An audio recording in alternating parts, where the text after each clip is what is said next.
discover whether or not there was any point at which somebody would detach themselves from a fascist project, from a fascist administration.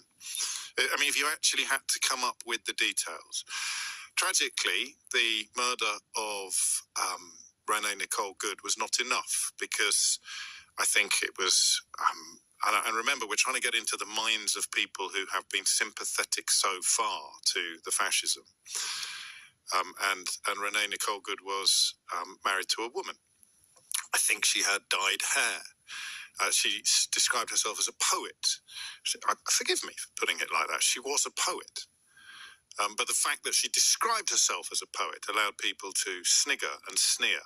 And so when she was murdered by a member of ICE, it kind of lent itself to both sidesism in a way that was as tragic as it was predictable.